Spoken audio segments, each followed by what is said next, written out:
இந்தாங்க காஃபி.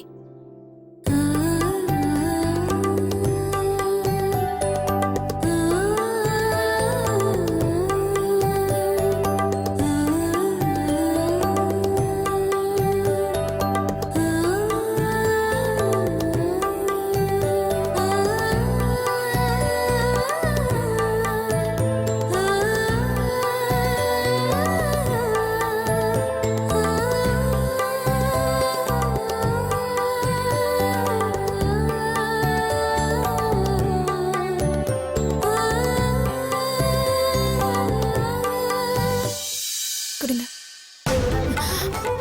மாமா, ஐயோ மாமா, என்ன மாமா? அட என்ன மாமா, காலையில என்ன காலையிலே மாலையிலேன்னுட்டு.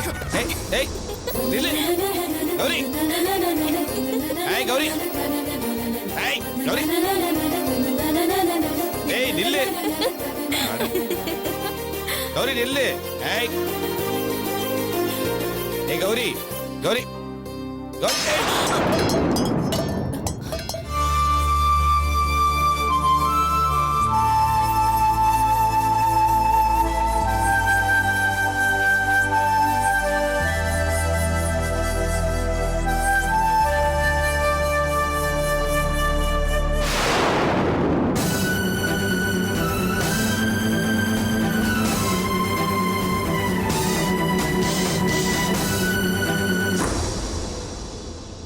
சாரி. பரவாயில்ல மாமா.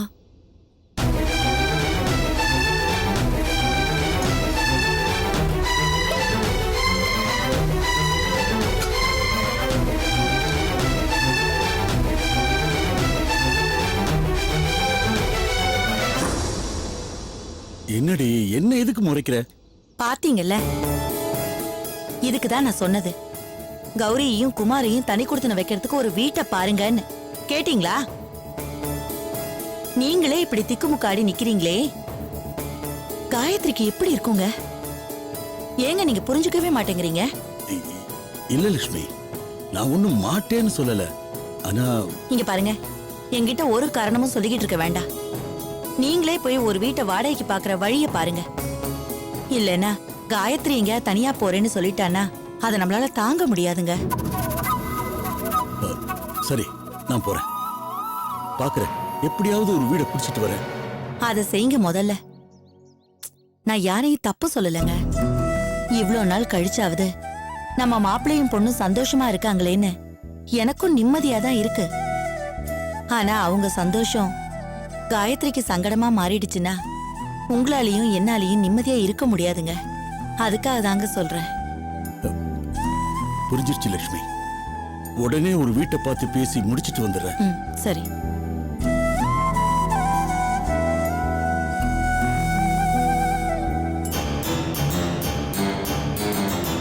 டேய், குடிச்சு தொலைச்சல, நேரா வீட்டுக்கு வந்து தொலை வேண்டியதானே? உன்னை யார் அந்த சுபு வீட்டுக்கு போக சொன்னது? உங்க அப்பா எவ்வளவு மனசு உடைஞ்சு போயிட்டாரு தெரியுமா? சரி, போனத போனல. அவகிட்ட அழகா 4 வார்த்தை பேசிட்டு வரத விட்டுட்டு யார் நிக்கிறாங்க யார் பாக்குறாங்கன்னு கூட தெரியாம இப்படியா கட்டி பிடிப்ப? அவளோட அண்ணன் அண்ணி உன்னை பத்தி என்னடா நினைப்பாங்க? அவங்க மட்டுமாமா, பக்கத்து வீட்டுக்காரங்க எதிர்த்த வீட்டுக்காரங்கன்னு ஜன்னல நின்னு வேடிக்கை பார்த்துட்டு இருந்தாங்களே, அவங்கள என்ன நினைச்சிருப்பாங்க? ஐயோ, என்ன சொல்ற? உன் தலை ஓசில எல்லாரும் மேட்னி ஷோ பார்த்தாங்கன்னு சொல்றேன். அறிவு கட்டவனே. நான் காயத்ரின்னு நினைச்சு. இன்னொரு தடவை அதை சொன்ன வெட்டி போட்டு வர ராஸ்கல். ஒழுங்கு மரியாதை சுப்பு கழுத்துல தாலிய கட்டி அவளை இந்த வீட்டுக்கு கூட்டிட்டு வர வழிய பாரு. இது பாரு, சுப்பு உன் மேல உயிரையே வச்சிருக்கா. ஆனா அவளை நீ வெறுக்கிறேன்னு சொல்லி இப்படி ஒரு காரியத்தை பண்ணிட்டு வந்திருக்க. இது எல்லாத்துக்கும் மேல காயத்ரி நினைச்சு சுபுவை கட்டி பிடிச்சேங்கிற. இந்த கேவலத்தை இன்னொரு தடவை சொல்லிடாத. சுப்புவை மட்டும் நீ கல்யாணம் பண்ணிக்கல, அப்புறம் நான் என்ன செய்வேன்னு எனக்கே தெரியாது. டேய், சும்மா அம்மா கிம்மான்னுட்டு ஏன் இப்படி 2 பேரும் சாவடிக்கிறீங்க? எந்த தப்பு நான் பண்ண மாதிரி எனக்கு நினைவில்ல. இத பாருடா, உன் விதியை நீயே முடிவு பண்ணிருக்கேன்னு நினைச்சுக்கோ. மரியாதையா சுப்புவை கட்டிக்கிறதுக்கு ரெடியா இரு. அதுதான் உனக்கும் நல்லது, நம்ம குடும்பத்துக்கும் நல்லது.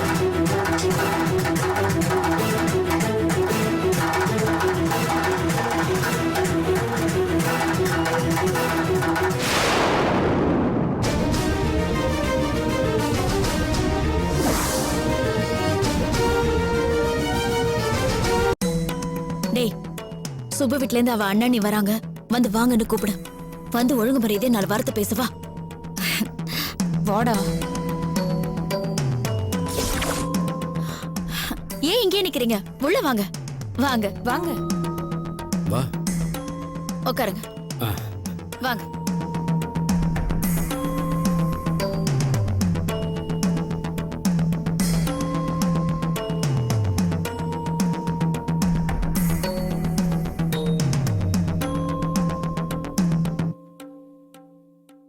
இல்ல, நேத்து நீங்க வீட்டுக்கு வரும்போது அப்படி நடந்ததை நினைச்சு நீங்க வருத்தப்படுறீங்களோன்னு இவ கவலையா இருக்கா. அதுவும் இல்லாம அவ்வளவு தூரம் வந்துட்டு எதுவும் பேசாமலே வந்துட்டீங்க. என்னங்க பண்றது? என் புள்ள இப்படி ஒரு காரியத்தை பண்ணுவான்னு நான் கொஞ்சம் கூட நினைக்கல. இல்ல சுப்பு வேண்டான்னு சொல்லி தடுக்க பாத்திருக்கா. ஆனா சூர்யா தான் கேட்காம.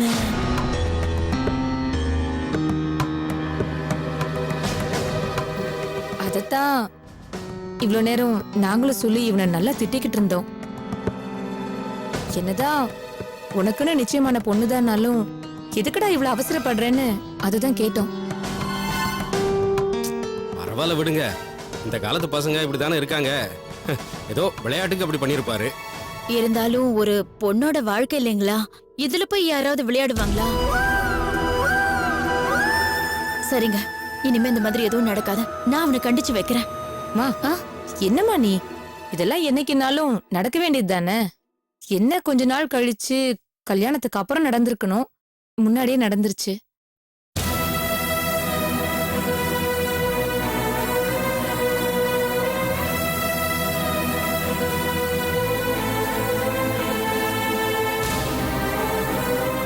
பாருங்களேன், நின்னு பேசக்கூட முடியாத அளவுக்கு வெக்கம் அவமானம் எல்லாம் இப்ப வருது.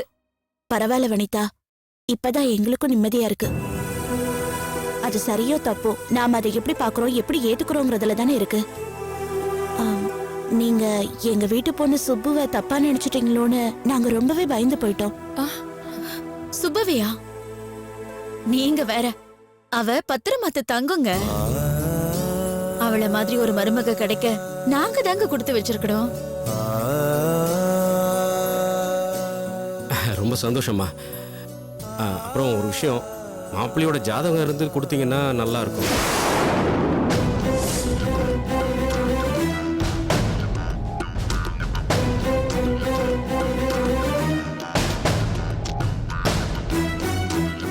கல்யாணமே ஃபிக்ஸ் பண்ணிட்டோம். இப்போ ஜாதகம் எதுக்கு? இல்லைங்க, எங்க ஃபேமிலி ஜோசியர்கிட்ட சுப்புவுக்கு கல்யாணம் பண்றத பத்தி சொல்லியிருந்தோம். நல்ல விஷயம் பண்ணிருங்கன்னு அவரும் ஆசீர்வாதம் பண்ணி சொன்னாரு. ஆனா சாஸ்திரம்னு ஒண்ணு இருக்கு இல்லைங்களா, பொருத்தம் பார்க்கலாமேன்னு ஒரு வார்த்தை சொல்லிட்டாரு. இதுக்கு மேல பொருத்தம் பாக்குறது சரியா இருக்காதுங்களே. இல்லைங்க, பொருத்தம்னா நீங்க நினைக்கிறது இல்ல. 2 பேர் ஜாதகத்துல ஏதாவது தோஷம் இருந்ததுன்னா கல்யாணத்துக்கு முன்னாடியே பரிகாரம் பண்ணிடலாமேன்னு சொன்னாரு.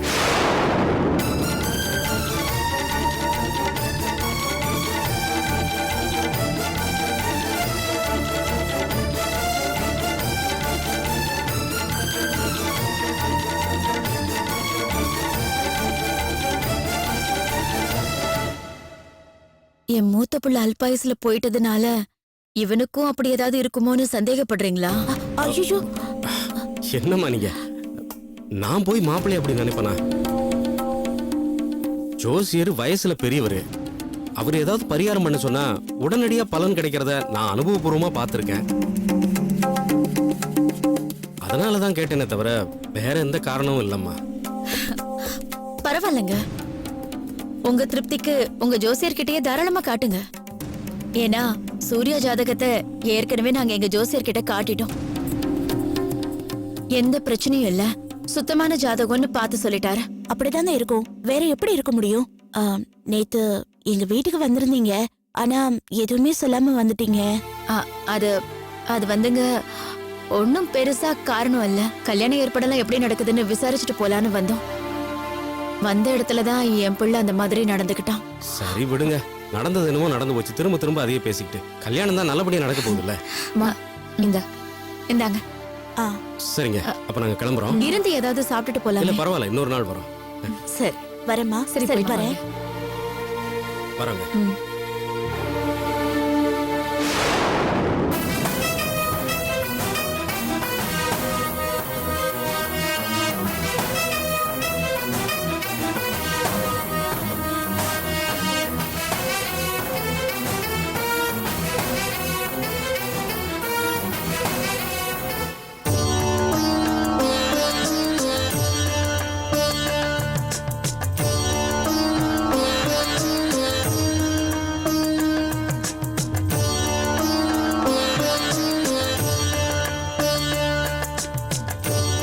ஐயா பொருத்தம்லாம் சரியா இருக்கான்னு கொஞ்சம் பார்த்து சொல்லுங்க.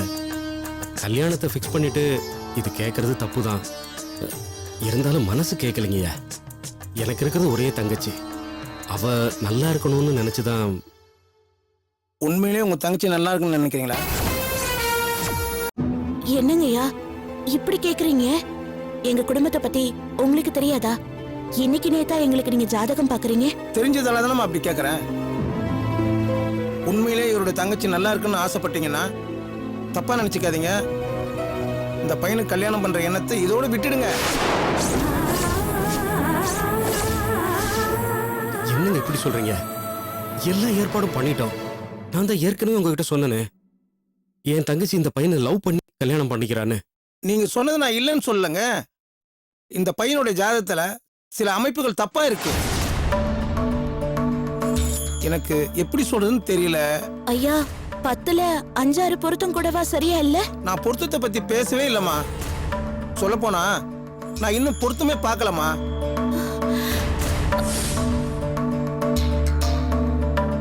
புரியலைங்க. இத பாருங்க, மறுபடியும் சொல்றேன், தப்பா நினைச்சுக்காதீங்க. இந்த பையன் ஜாதகப்படி இவனுக்கு ஆயுசு பலம் கம்மியா இருக்கு. மிஞ்சி போனா ஒரு 35 வருஷம் வாழலாம், அதுக்கு மேல இல்லைங்க. ஐயா என்ன சொல்றீங்க? இத பாருங்க, தயவு செஞ்சு இன்னொரு தடவை ஜாதகத்தை நல்லா பாருங்க. அவசியமே இல்லைங்க, நல்லா பார்த்து தான் சொல்றேன். அதுவும் இல்லாம இந்த பையனுக்கு குருப்பார் வேற இல்ல. குருப்பார்வை இல்லாத நேரத்துல கல்யாணத்தை பத்தி நினைக்கிறது தப்பு. அதோட இந்த பையனுக்கு ஜென்ம சனி ஆரம்பமாகுது. இப்படி சொல்றீங்களே, இத நான் எப்படி போய் சுப்பு கிட்ட சொல்லுவேன்? ஐயோ, எங்களுக்கு ஒண்ணுமே புரியல. சூர்யா மேல அவ உயிரையே வச்சிருக்கா. உங்க கஷ்டம் எனக்கு புரியுதுமா. கட்டம் என்ன சொல்லுதோ அதுதான் நான் சொல்றேன். ஐயா இந்த பையனோட அண்ணனுக்கு தான் அல்பாயுசுன்னு சொன்னாங்க. சொன்ன மாதிரி அவரும் இறந்து போயிட்டாரு. நீங்க என்னடாண்ணா? அது எப்படிங்க அண்ணன் தம்பி 2 பேருக்கும் ஒரே மாதிரி ஜாதக அமைப்பு இருக்கும்? எனக்கு எப்படிமா தெரியும்? இந்த பையனுடைய அண்ணன் அல்பாயுசுல செத்துட்டானே நீங்க சொல்லிதானமா எனக்கு தெரியும். நான் கட்டத்தை மட்டும்தான் பாக்குறவன். கிரக தோஷம் இருந்துச்சுன்னா சாந்தி பண்ண சொல்லி ஏதாவது பரிகாரம் சொல்லுவேன். சில விஷயத்துல பரிகாரத்துக்கு அவசியம் இல்லாம போயிடும். இது அந்த மாதிரி ஜாதகம் தான்மா, தப்பா நினைச்சுக்காதீங்க. நீங்க கல்யாணம் நிச்சயம் பண்ணிருக்கலாம், பத்திரிகை அடிச்சிருக்கலாம், ஊர் பூரா போய் அழைச்சிருக்கலாம், எது ஒன்னாலும் இருந்துட்டு போட்டோம். ஆனா பாருங்க, மறுபடியும் சொல்றேன், உங்க தங்கச்சி வாழ்க்கை நல்லா இருக்கணும்னு நினைச்சீங்கன்னா இந்த சம்பந்தம் வேண்டாம், முடியாதுன்னு சொல்லிடுங்க. இந்தாங்க.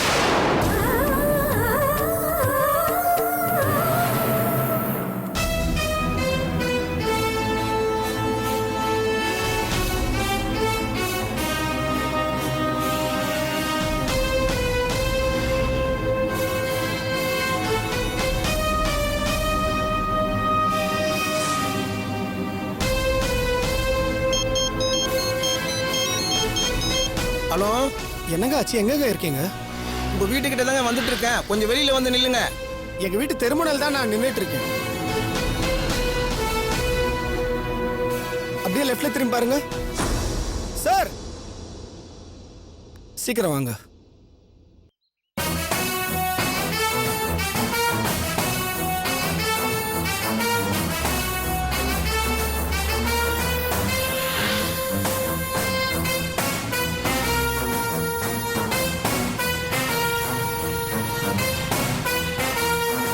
தம்பி, நடந்து வர்றதுக்கு கொஞ்சம் லேட் ஆயிடுச்சு. அது இருக்கட்டும் ஜோசியரே, நான் சொல்லி கொடுத்த மாதிரி பேசுனீங்களா? நீங்க சொன்ன மாதிரியே அச்சி பேசுறாம சுப்புலட்சுமியோட அண்ணன் கிட்ட சொல்லிட்டேன். சூப்பர் ஜோசியரே, என்ன சொன்னாங்க? என்னது சொல்றது? இந்த விஷயத்த சொன்ன உடனே அவரும் அவங்க சம்சாரமும் தலையில இடி விழுந்த மாதிரி ஆயிட்டாங்க. இனிமேல் அவங்க அந்த கல்யாணத்தை நடத்துவாங்கன்னு எனக்கு நம்பிக்கை இல்லை. இது போதும். அப்புறம் அந்த அல்பாய்ஸ் மேட்டர் சொன்னீங்கல்ல, நீங்களே உங்களுக்கு அல்பாயுசுன்னு சொல்ல சொன்னப்போ எனக்கு ஒண்ணுமே புரியல. ஏதோ உதவி கேட்டீங்கன்னு சொல்லி ஒத்துக்கிட்டேன். ஆமாம் தம்பி, ஏன் அது மாதிரி சொல்ல சொன்னீங்க? ஜோசியரே, நீங்க மட்டும் முழு கதையை கேட்டீங்கன்னா நொந்துருவேங்க. நான் மட்டும் அந்த பொண்ணை கல்யாணம் பண்ணிக்கிட்டா நான் செத்தே போயிடுவேன். தற்கொலை பண்ணிக்கிற தவிர வேற எந்த வழியுமே கிடையாது. பெண் பாவம் பொல்லாதது தம்பி. ஆனா ஆண் பாவம் அதோட பொல்லாது. என் காயத்ரி மட்டும் எனக்கு கிடைக்கலன்னா நான் வாழறதே வேஸ்ட். அது உங்க பாடு தம்பி. நீங்க சொன்ன மாதிரி அவங்கள நான் சொல்லி வச்சுட்டேன். இனிமே அந்த பொண்ணு உங்களுக்கு கட்டி வைக்க மாட்டாங்க. ரொம்ப நன்றி ஜோசியரே.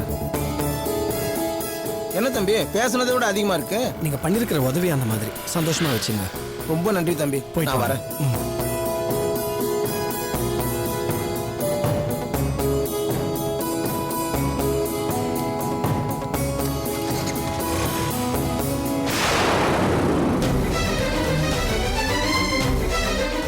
அட பாவி.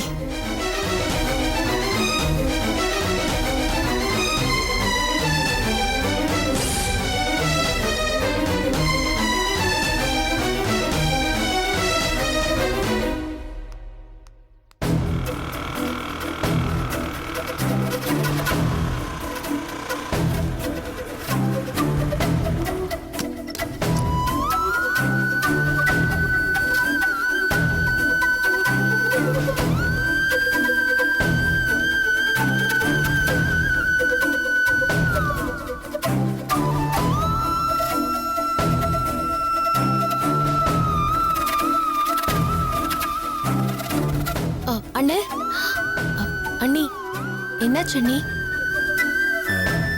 சுபு, உன்கிட்ட ஒன்று கேட்கணும். நீ தப்பா எடுத்துக்கலன்னா என்னண்ணே, உங்களுக்கு இல்லாத உரிமையா? என்னன்னு கேளுங்க. அது அது வந்து நான் சொன்னா நீ கேப்பியான்னு தான். கேட்கறதுக்கே கஷ்டமா இருக்கும்மா. நீங்க இப்படி பேசுறது தானே கஷ்டமா இருக்கு. உங்களுக்காக விஷம் குடிக்க கூட நான் ரெடியா இருக்கேன். என்ன விஷயம் சொல்லுங்கண்ணே. சுபு, நாங்க சொன்னா தப்பா நினைச்சுக்க மாட்டியே? உனக்கு இந்த கல்யாணம் வேண்டாம் சுபு.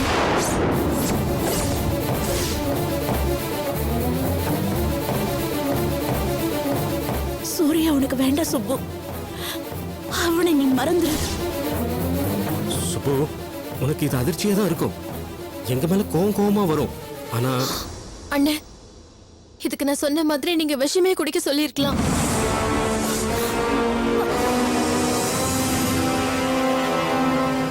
தப்பா நினைக்காதமா. இது உன் உயிரை புடுங்கி வெளியில போடுற விஷயம்னு தெரியும். ஆனா ஏன் சொல்றோம்? சுப்பு, சூர்யாவோட ஜாதகம் அல்பாயுசு ஜாதகம். அம்மா, ஜோசியர் சொல்றாரு. என்னென்ன சொல்றீங்க? ஜோசியர் சொன்னாரா? ஆமாம்மா. இது ஏன் இப்படி ஆகுது? அந்த குடும்பத்துக்கு அப்படி என்ன சாபம்? ஒண்ணுமே புரியல சுப்பு. அதனால இந்த பையன் உங்க தங்கச்சிக்கு வேணாம், தயவு செஞ்சு கல்யாணம் பண்ணி வச்சிடாதீங்கன்னு அவர் சொல்றாரு.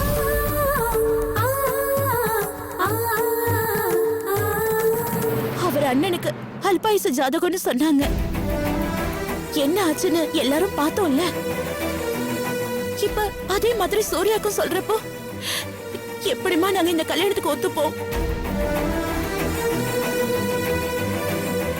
அவங்க என்ன செத்து போனார்னா அதே மாதிரி இவரும் செத்து போயிடுவாருன்னு சொல்றீங்களா? ஏன் அண்ணி இப்படி இருக்கீங்க? சரியா சொன்னமா.